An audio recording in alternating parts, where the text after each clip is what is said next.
Good morning. So we are continuing with where we were last week. So we were discussing what is called heter iska, and we went through the history of it. And I'll now say it in a very concise. I'll summarize what we've been seeing. So we started with a prohibition of ribit, interest. You're not allowed to take interest on a loan, forbidden. Okay. However, you are allowed to make returns on an investment. So how do you determine the difference between a loan and an investment? A loan is when the money does not belong to you. It belongs to the person you gave it to. And in its stead, a debt was created. The difference between money and a debt is that if the money is yours, then if something happened to it, it happened to your money. No one is going to compensate it for you, to compensate you for its loss.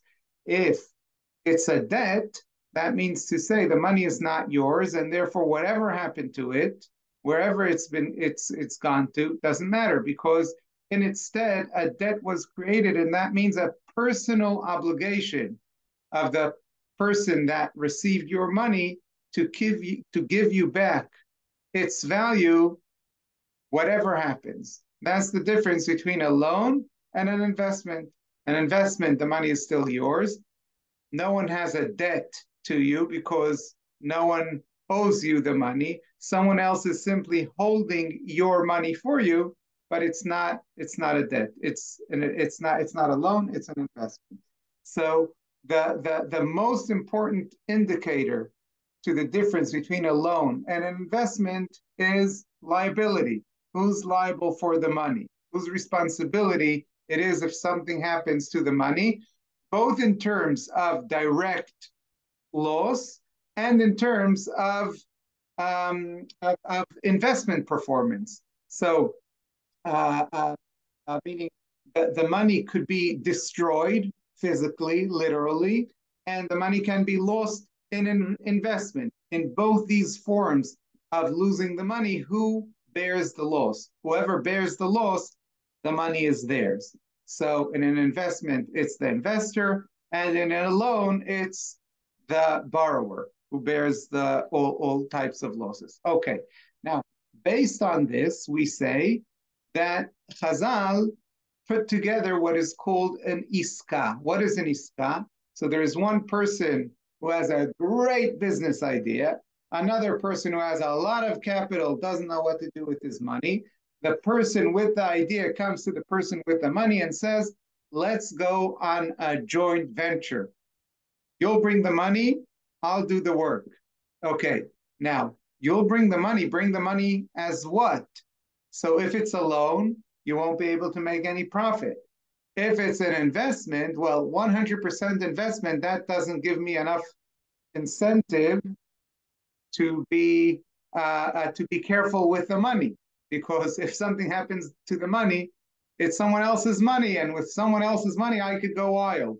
So in order to balance that, say Chazal, let's put it this way. Half is a loan, half is an investment. Now, since half is a loan, then whatever happens to the money, I'm responsible for half of it. And since I'm responsible for it, I won't go wild. I'll be responsible. And the other half is not a loan. Since it's not a loan, it's an investment, meaning who bears the loss of that 50%, the investor, then also making profit on that half is possible. Okay, so now there is 50-50. Wonderful. That is an iska. Now came the Hagaot Maimoniot, Reb Meir of Rothenburg, and says, so yes, the Torah says 50-50, the Chazal says 50-50 is an iska. But technically, it's also possible to take the whole money as a venture, as an investment. Okay, and instead of saying 50-50, let's make it 100% investment. However, the agreement is that when it reaches a certain amount of profit, at that moment it turns into a loan. That is also okay. So meaning I took from you 100 shekel, and I said, once I'm going to invest it, once it reaches 110 shekels, it turns into a loan. And from that moment, I have to return to you 110 shekel regardless. Why is that good? That's good because it limits the investor's exposure to risk. Because if it is an investment, let's say I gave you the money from today until a year from now. So throughout the year, I'm very nervous how my money is performing, because if it is not performing well, then I might be at a loss. So even if after 2 months it reached 110 shekels, I'm still nervous because maybe in 2 months it would go down to 80 shekels. And then what do I do? So I'm nervous the whole year. So says Reb Meir of Rothenburg. By the way, this Reb Meir of Rothenburg of the Agot Maimoniyot is not the Maharam of Rothenburg. Okay? The Maharam of Rothenburg is the famous Maharam of Rothenburg, was the Rebbe of this Reb Meir of Rothenburg. The Maharam is Reb Meir ben Baruch of Rothenburg. This, the Hagot Maimoniyot, is Reb Meir ben Yekutiel of Rothenburg. So they're both Maharam of Rothenburg, but the one is the disciple of the other, and we're talking about the disciple, about the one who wrote Hagot Maimoniyot. Okay, anyhow, be it as it may, he says, what happens now? Let's say that the investment, once it reaches 110 shekels, we close it and we cap it and we say, at this moment, it turns into a loan. So now I gave you the money for a year.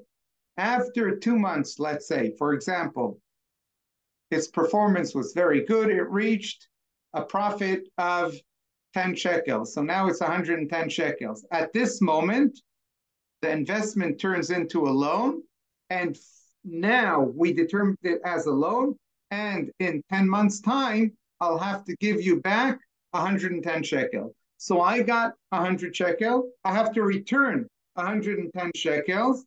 How's it not ribit? It's not ribit because between the time you gave it to me and the time it made 110 shekels, it wasn't a loan. It was an investment.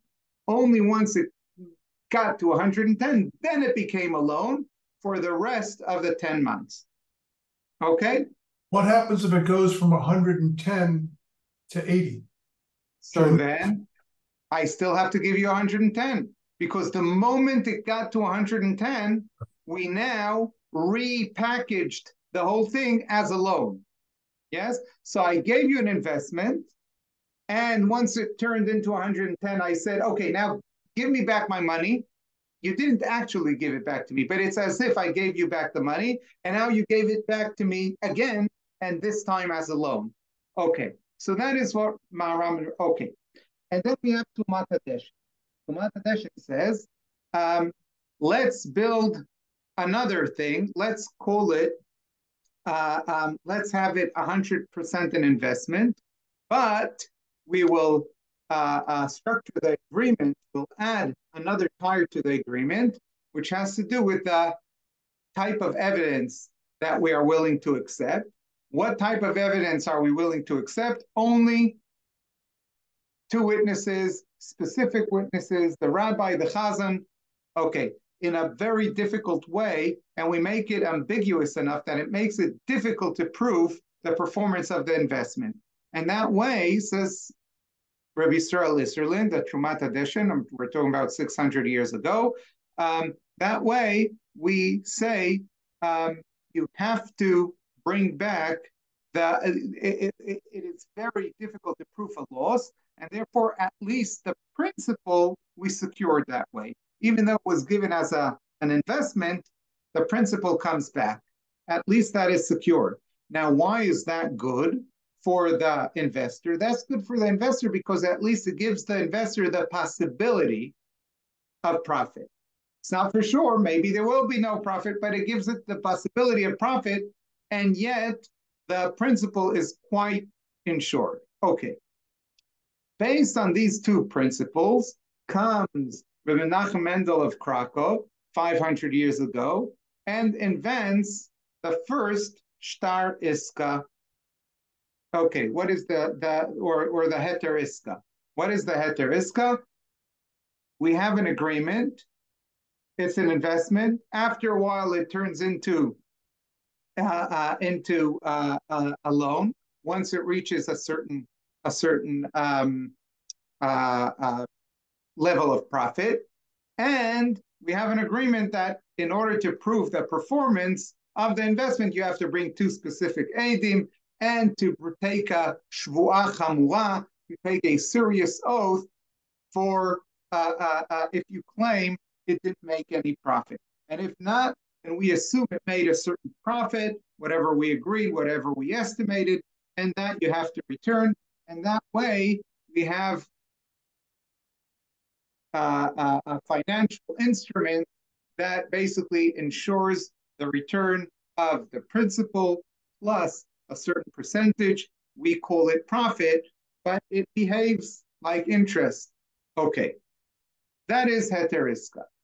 Now, why is it allowed? It's allowed because in principle, if only he wanted to, that the person who took the money, the investment, the loan, whatever we call it, he in principle could employ those two witnesses and have them with him the whole time, pay them a certain retainer, and they'll be able to give testimony on all the performance of the investments. But he doesn't do it because it doesn't pay for him, because he thinks that everything will be fine. He assumes everything will be fine, and therefore everything is fine. Similarly, on the profit, he could technically take a shvuah chamua, but most people, that is the assumption, won't take such a shvuah chamua, won't make such an oath. They'd rather pay the money they agreed to pay if they don't take the oath, and everything is fine. Okay, so that is the heter iska. However, we said, and this is what we said last week, heter iska is okay where I took the money for an investment, or at least I have investments, because that's exactly what the agreement between us says. I took the money, I invested it, and I have to return it. But what if I have no investments? This is the sheila that the Sholem Eshiv, Rabbi Yosef Shaul Nadenzen, was asked, and which we saw. We saw that tshuva last week, I think. We saw it, so I'll just summarize it. That's what he was asked. There was a poor melamed. He was a teacher, private tutor, and what was his all his income was the few rubles he made every month on teaching, and he would live from hand to mouth. He has no investments. He has no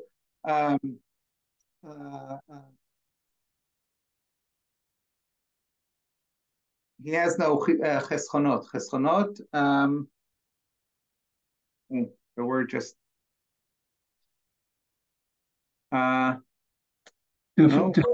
deficiencies. Chisachon. Savings. Savings. Yes. He has no savings. He has no investments. He has nothing. All he has is what he basically the few rubles he makes every month. So this poor Melamed was about to marry his son. He needs to take a loan for the wedding expenses. Now he found a fellow Jew who is willing to give him a loan, but the fellow Jew wants to do a heter iska. He's not giving it without any profit. But says this poor Melamed, I have no investments, and everyone knows I have no investments. So how can I take such a loan if I have no investments? So says the Sholem Eshiv, he has investments. What are his investments?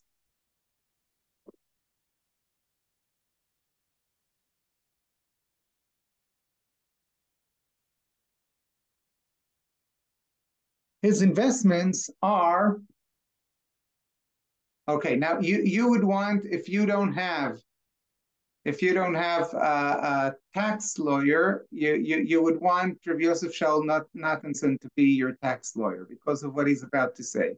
He says, of course he has a business, and of course he has investments. He says, what is his business?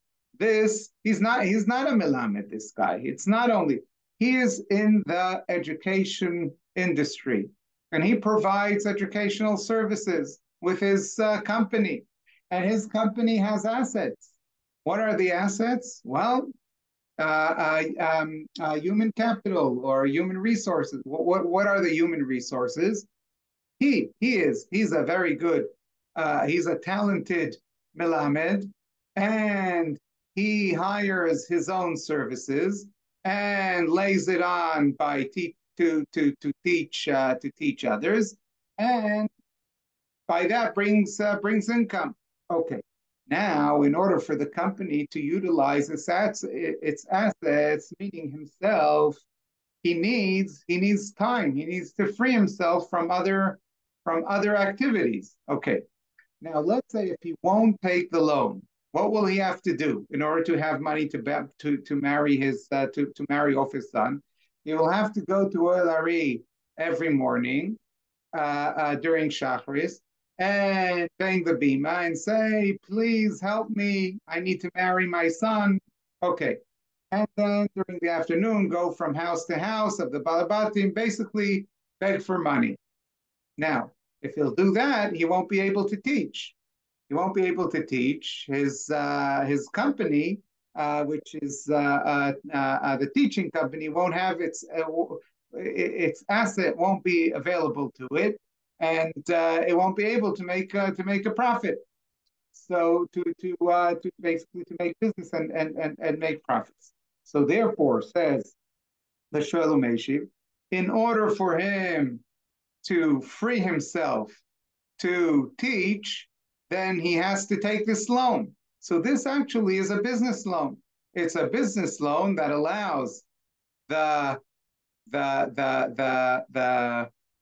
business, allows his business of his teaching business to hire this guy who is himself to teach for the business.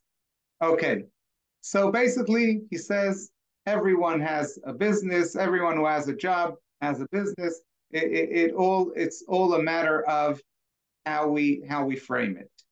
Okay, so this is what the Sholem Eshiv says. So actually, even a loan that is given for consumption purposes, the Sholem Eshiv says, since it is in order to free his time in order to work, and work can be seen as an investment, then yes, that could be determined as a business loan, and even that could be done under Heter Iska. Okay, so these are the different stages in Heter Iska, but all of these cases that we saw until now are agreements between individuals, right? And you see here how the Sholem Eshiv really took it to the limit. All these agreements, like even where the loan is not a business loan, it's still okay. It's still okay under Heter Iska. Okay, now what's the problem? The problem starts mainly during the 19th century. Until the late 18th, early 19th century, you don't have a well-developed middle class in Europe. You have very, very poor people, that's the majority, and you have very, very wealthy people. That's the higher classes. Now, the upper classes, they're the ones who take loans and give loans. That's all business. And the lower classes, it doesn't work that way. Okay, but now you have a developing middle class, and now many people have investments, take loans, but they don't take it from people. They don't take it from people. They take it from building societies, investment corporations, meaning all of these things that later on will be, or even at the time, are considered already banks. Okay. Now with a bank, I take a loan with a bank, from a bank. Now, the shareholders of the bank, some of them are Jewish, some of them are not. So I come to the bank and I say, I want to make a heter iska with the bank. Well, the non-Jewish shareholders of the bank, they say, well, we don't know what this heter iska is. We're not interested in a heter iska. We want to get, do you want to take a loan on interest or you don't? If you want the loan on interest, fine. Where your address? You don't want, go find yourself somewhere else. Now, I cannot take a loan on interest from the bank. Why? Because some of its shareholders are Jewish. But the Jewish shareholders are not enough to convince the non-Jewish shareholders to make a heter iska with people who are interested. Maybe they are, maybe they're not. But that might be the situation. So the situation is that I'm not able to make a tailored agreement with this corporation, with this bank, but I want to be able to take a loan. Is it allowed or is it not allowed? So the first tshuva that we have, and now I'm going to share the screen, just a minute.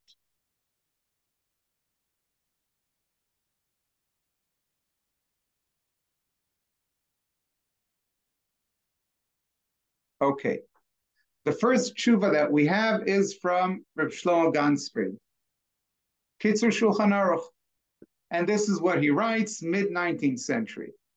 Now, Siman Samechet, Kitzur Shulchan Aruch, that is Hilchot Ribi.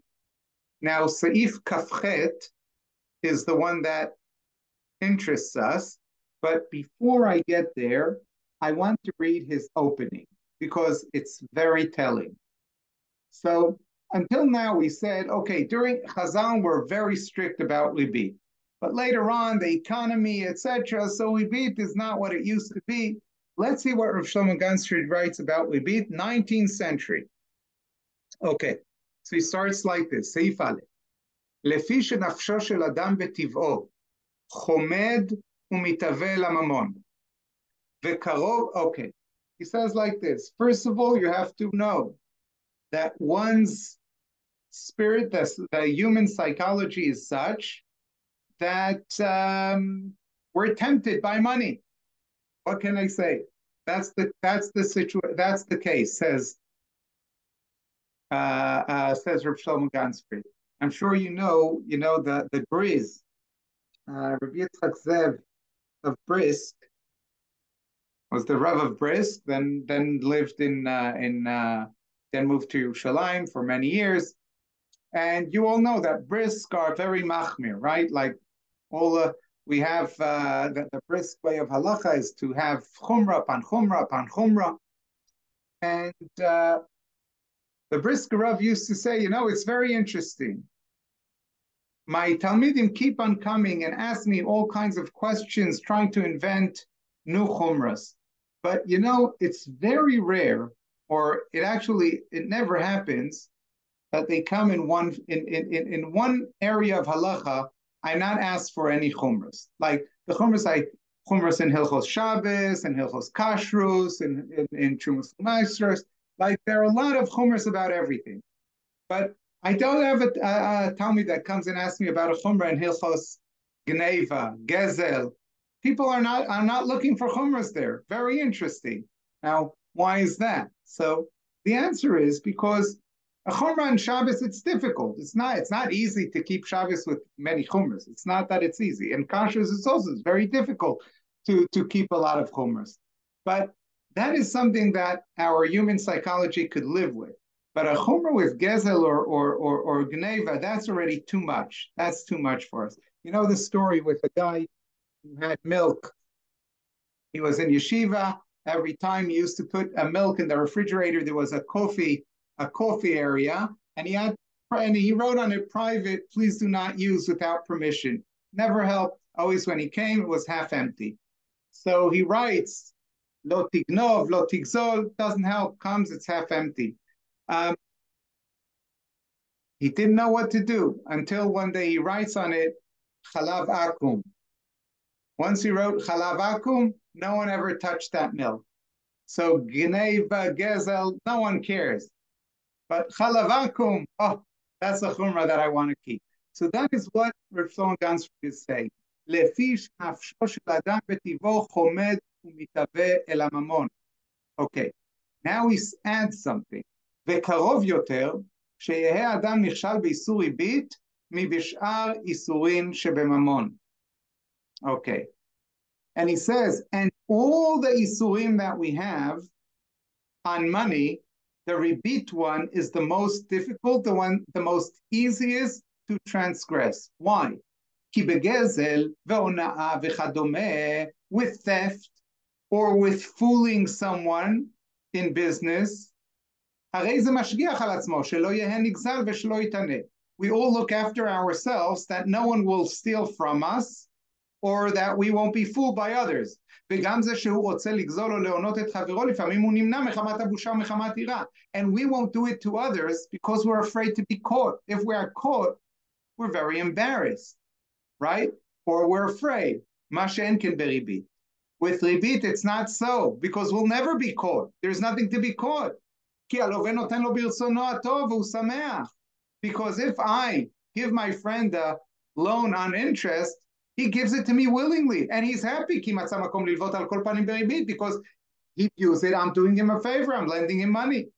וגם המלווה חושב בדעתו, כי הרי הוא עושה טובה גדולה אם הוא לווה. And also, the lender thinks he's doing a favor to the borrower, שיוכל להרוויח בממון זה כפלי כפליים יותר מן הריבית, because he's going to do business with it, or use it for whatever he wants, so now he has money because I gave it to him, ולכן נקל מאוד שיהיה אדם נתפתה חס ושלום מן היצר הרע, להיות נכשל באיסור זה. And therefore, it is very easy for one to be tempted by one's own yetzer hara to transgress this prohibition. Al ken echmira toratenu hakdusha meod beisur ze. That is why our holy Torah was very strict about this prohibition. And many prohibitions were said by the Torah in this regard. Hamalve, now listen to this. Hamalve over b'shisha lavin. The lender transgresses six prohibitions. Velo yakum betchiyat hametim, and will not rise in tchiyat hametim. Sheneemar b'neshech natan v'tarbid lakach v'chayo lo yichye. Yeah, that's the pasuk in Yechezkel that we saw at the very beginning of these lessons. Haloveh, the borrower, over bishlosha lavin, transgresses 3 prohibitions. Hasofer v'adim v'arev, yeah, everyone involved, the scribe, the witnesses, the guarantor. Yes, if a lawyer is involved, everyone, each one of them transgresses a prohibition. The broker or lawyer, okay, anyone who helps in this regard is a sinner in this terrible sin. So says the Reb Shlomo Gansfried, we have to be very careful. That's his opening to this Hilchot Ribit. And now we're going to Seif Kafchet. What does he say in Seif Kafchet? What he says in Seif Kafchet is this. מעותיו של ישראל מופקדים ביד עובד כוכבים, והלווה אותם לישראל בריבית. אם היו באחריות העובד כוכבים, שאם יאבד החוב, יתחייב הוא לשלם במעותיו מותר. ואם אינו באחריות העובד כוכבים, אסור. Okay, this is a well-known halacha, and that is, I'm Jewish. I gave my money to a non-Jew, who then lends it to a Jew on interest. Is that allowed, or is it not allowed? So that depends. That depends. The opposite of what makes it allow in a iska. Yes? Why? Because if I gave it to the non-Jew as a loan, meaning he is responsible for the money, it's his money, then he may lay it on interest. What? He's allowed to lend money on interest, so that's fine. He could do it, and It's not a problem. But if the money is still mine, I didn't give it to him as a loan, but as an investment, then he's not allowed to give it on interest, because then he is giving it on interest on my behalf. And if it's on my behalf, well, then I'm giving a loan on interest. It doesn't matter that between me and the next Jew, there is this goy as a broker, because at the end of the day, it's my money being lent on interest. It's not allowed. So let's read it again. The money of an Israelite is deposited in the hands of a non-Israelite. And the non-Israelite goes ahead and lends it to an Israelite with interest. If the money is under the full responsibility of the non-Israelite, that if it's lost, he still has to pay me back, it's a loan, then mutar, then it's allowed, because he's lending his own money. But if he's not responsible, then it's my money, asur, it's not allowed. And therefore, this is what is important. Where there is an investment corporation, yes, a savings corporation, where an Israelite has shares in it, shama, and Israelites come and they take loans on interest. So there is a bank, and I have shares in the bank. And then another Jew comes and takes loans from the bank. Even though the directors and the cashiers are all non-Jewish, that doesn't help. Says Rav Shlomo Gansfried, I think it is an absolute prohibition.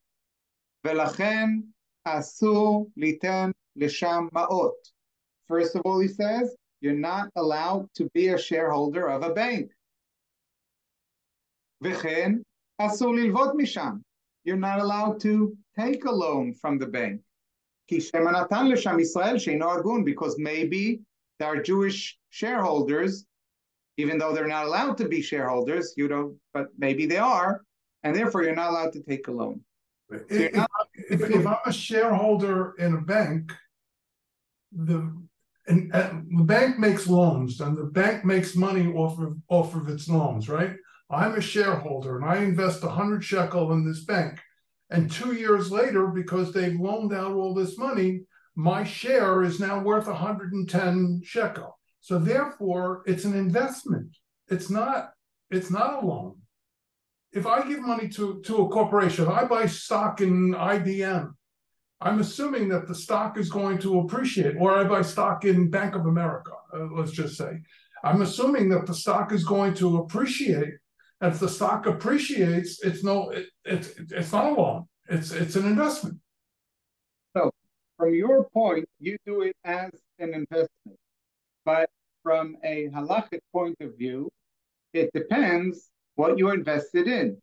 If you invested in IBM, then indeed you are okay. Let's put it this way. You are thinking of the company as having a legal status, a part of yourself. But says Reb Shlomo Gansfried, we'll get into that question next week. Reb Shlomo Gansfried said, I don't recognize that. Whose money is it? The money that is now in the bank. The bank is holding on to money. Whose money is it? So he says, well, if it's lost, who lost it? As we said, that is the question. If it's lost, who lost it? So he says, let's say the bank, the bank loses all its money. Who lost the money? Who then pays the price? The shareholders. So they own the money. It's their money. Okay. Now, if it is their money, and now that money is being lent on interest, then who's lending money on interest? My money is now being lent on interest by the bank, but my money. So I am giving a loan on interest. It doesn't matter that the bank is doing it for me. It's my money. Yeah? That's what he is saying. Now, IBM doesn't give loans. They invest in developing technology. So, well, there's no problem in developing technology. So someone is using my money to develop technology. Gesundheit, wonderful, great. But if someone is using my money and giving it on loan with my permission, right? Because I gave it to the bank. I know what the bank does with it. Well, then it's just as me giving the money on loans, and I don't see the bank as a separate, or in that regard, I don't care whether the bank is a separate entity to me or not. The money belongs to me. That's how I see it. Right now, the money belongs to me. So that is what Rav Shlomo Gansfried says. Now you remember the Sholem Eshiv, Rabbi Yosef Shol Natanson, that allowed the poor Melamed to take the loan. So here too, Rabbi Yosef Shol Natanson doesn't like Rav Shlomo Gansfried's psak. So first of all, think of what are the ramifications of Rav Shlomo, of the Kritzur Shulchan Aruch's psak on that. Basically, what Rav Shlomo Gansfried is saying is that a frum Jew, yes, a Shomer Torah Mitzvot Jew, is not able to take part in the modern economy. You're not allowed to have a bank account. You're not allowed to take a loan from the bank. So, I mean, how are you going to participate in the business arena, in the economy, without, like, it's basically cutting us off from the modern economy. So now, if that is the halacha, then that is the halacha. However, the Sholem Eshiv doesn't think that's the halacha. He disagrees with Reb Shlomo Gansfried. Now, I want you to understand why Heter Iska won't help here, because you have no one to do Heter Iska with, right? The bank is not going to do Heter Iska with each of its, when you come to take a loan from the bank, the non-Jewish cashier is not going to, let me draw a Heter Iska with you. No, of course not. The non-Jewish shareholders don't want to hear of it. And the non-Jewish and the directors, the cashier couldn't care less. And so that's not possible. So there is no Heter Iska possible here. But there might be Jewish shareholders, and therefore you're not allowed to take a loan. And you're not allowed to be a shareholder because there might be Jews taking loans, and they're taking your money on interest. That's not allowed. So that's the psak of Reb Shlomo Gansfried. So the Sholem Eshiv disagrees with him. What does the Sholem Eshiv say? He says like this. So here we are, Sholem Eshiv Ma'adu Akama Chelek Gimel Siman Lamed Aleph. Shalom bechol tuv אל כבוד הרב המאור הגדול המופלג בתורה ויראה יורה וכולי, מורנו ורבנו הרב שלמה גנספריד, נרו יאיר, אב דקהילת קודש ונגבר. So he's writing to Reb Shlomo Gansfried, following his psak. מכתבו הגיעני. Now from this tshuva you will see that there was a back and forth מכתבים. Okay, so he says, מכתבו הגיעני, etc., בשבת קודש שעבר, ואז היה לי כמה מכתבים הנחוצים, אתמול היה צום, והיום קמתי להשיבו. Okay. והנה, and here, אודות השפרקסה. Sparkasse is sort of a savings group where people get together. It's a bank, basically, investment bank. שיש מלווים ישראלים הרבה בחבורה, ולווים הרבה ישראלים בחבורה. והזר עשה מעלתו לאסור בשביל הריבית. You wanted to say that it's not allowed, as we saw. ואני ישבתי, okay, and he says, no, I think it is allowed. Now, I don't want to get into the whole nitty-gritty. I'll just say what he's writing here. What he's writing is like this. He says, let's say there are 100 shareholders of the bank. Some of them are Jewish, some of them are not. Let's say there are 100 borrowers of the bank. Some of them are Jewish, some of them are not. When I take a loan, whose money am I taking? So he says, there is a question, a very famous machloket in Shas. Yesh brera or ein brera? Okay? When there is something which is mixed of both things, I could say, can I say that I want it to be only from one, not from the other, or not? For instance, one of the questions is like this. I have a barrel. I have a barrel, and I want to take tumot umasot, a barrel of wine. I didn't take tumot umasot from the wine, so I declare 10% of this barrel is maaser. Another percent is tuma. Another percent of the maaser is tumat maaser. Okay, I declared it all. But now, all the wine is in the barrel. Now I take a cup, open the tab, fill my cup, and I tell myself, this is not from the tuma. The tuma is still in there. Now, can I say something like that? Yes or no? So here there's a machloket. The one will say, just a minute. Before you took it from the barrel, the tuma and the non-tuma were mixed together. You have to separate them. You didn't. Now, what separated it when you put it into the cup? Nothing. You first have to take the tuma and separate it, and then you could declare, this is tuma, this is not tuma. Before you did it, it's all mixed up, and therefore, when you take out a cup, you can't say, this, I mean this to be from the not tuma, ein brera. The other one says, no, yesh brera. And I could say, this is from the non-tuma. So that's the machloket. So says the Sholem Meshiv, and we won't get into the nitty-gritty because it's very complicated, but he says, there is a machloket, and there is a machloket who we paskin like. But he says, even if we paskin ein brera, in such a case like this, yesh brera. And he proves it and says it in all kinds of ways, or he thinks he proves it according to his opinion. And therefore he says, when I take a loan, I'm a Jew. I go to a bank. The bank has all kinds of shareholders. I go to the bank, I take money, and I tell the bank, listen here, I know that some of your money is Yankel's money, and some of your money is Ivan's money. Yes? I want my loan to be from Ivan's money, not from Yankel's money, because Yankel is a Jew and Ivan is not a Jew. So the money I'm taking is Ivan's money, not Yankel's. And now I could pay interest, not a problem.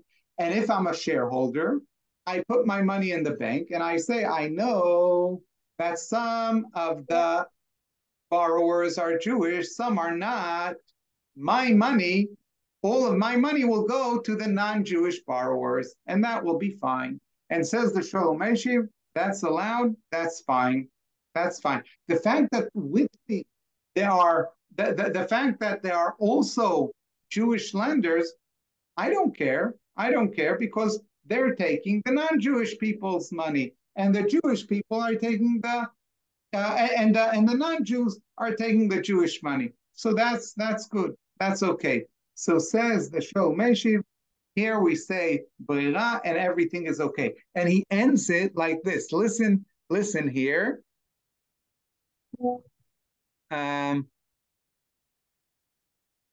Valken, he ends it like this. The last two lines, I'm in the middle of the one line before the end. Valken lefi aniyut da'ati ha'eter barur. There's a clear permission here, heter here. V'nislach lechol adat Yisrael ha'osim ken. And therefore it is forgiven to all the Jews that are shareholders of banks and that lend from a bank. Uledati, and he ends this. This is very interesting. Uledati, and therefore it is my opinion. Kshe'achzor v'yadpis ידפיס שחזר בו מזה. He therefore asked Rav Shlomo Ganzfried, when you reprint your Kitzur Shulchan Aruch, please print there that you retract that prohibition that you said. Okay, we don't. Some say he did retract. Some say he retracted, and then he double retreat. He doubled. He went back to saying it's not allowed. Doesn't matter. But this is the first great machloket about the banks. So we have Rav Shlomo Ganzfried who says you're not allowed to take any loan from the bank whatsoever. You're not allowed to have shares in a bank. And we have the Sholem Meshiv say you're allowed to have shares. You're allowed to take loans without a heteriska. You don't need a heteriska. Why? Because there is Beira. Some of the shareholders are not Jewish. They're the ones I'm taking my loan from. Some of the borrowers are not Jewish. They're the ones who are taking my money. And therefore, it is all okay. This is where we stop today. And then next week, we're going to see the middle grounds. Here we have a big machloket, great machloket between two great poskim, whether or not you're allowed to take loans from banks and hold shares in banks. Next week, we'll see the middle ground of someone who says, well, you might not be able to, you might not be allowed to, but there is a way to make it allowed. How? With what we will call heteriska klali. That we'll see next week, Be'ezrat Hashem. Rav Atlas? Yes. Rav Atlas, can I just ask a question on Shitat Shoel Meshiv? Sure.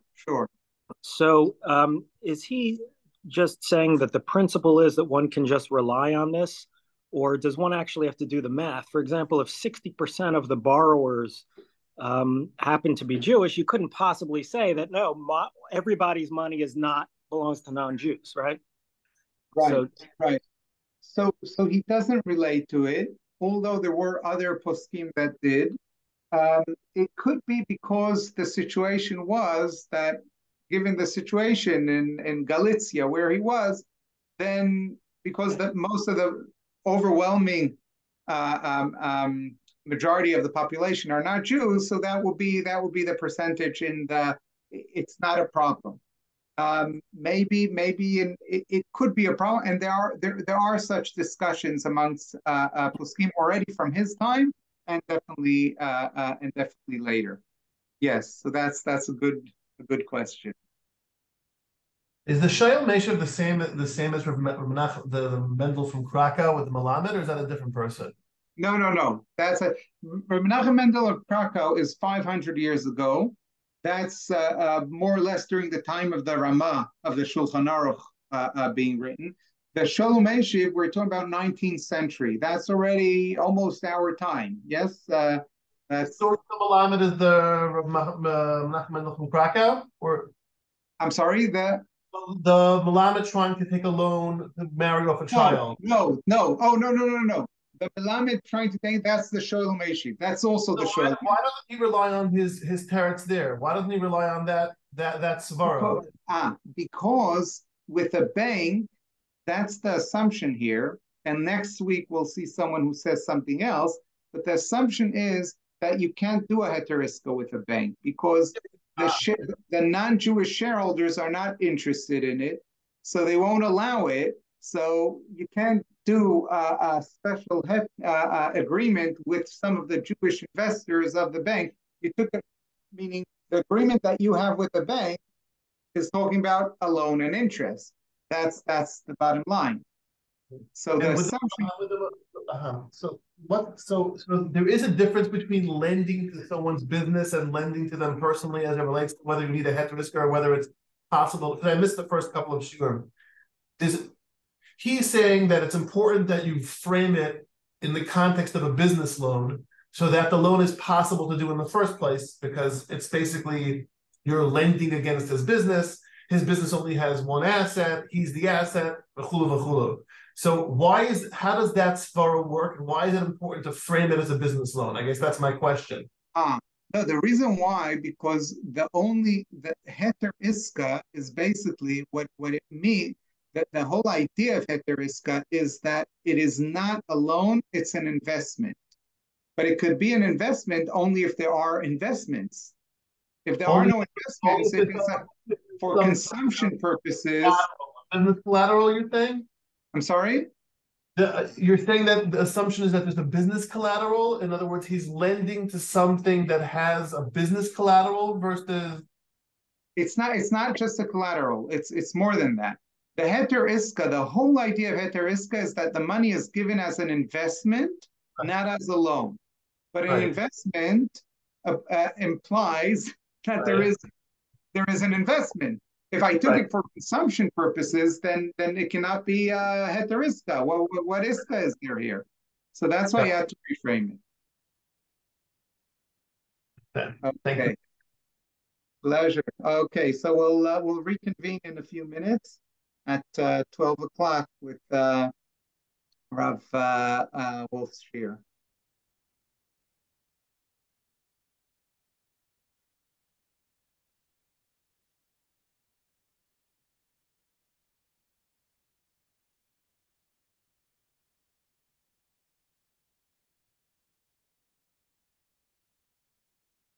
Hello.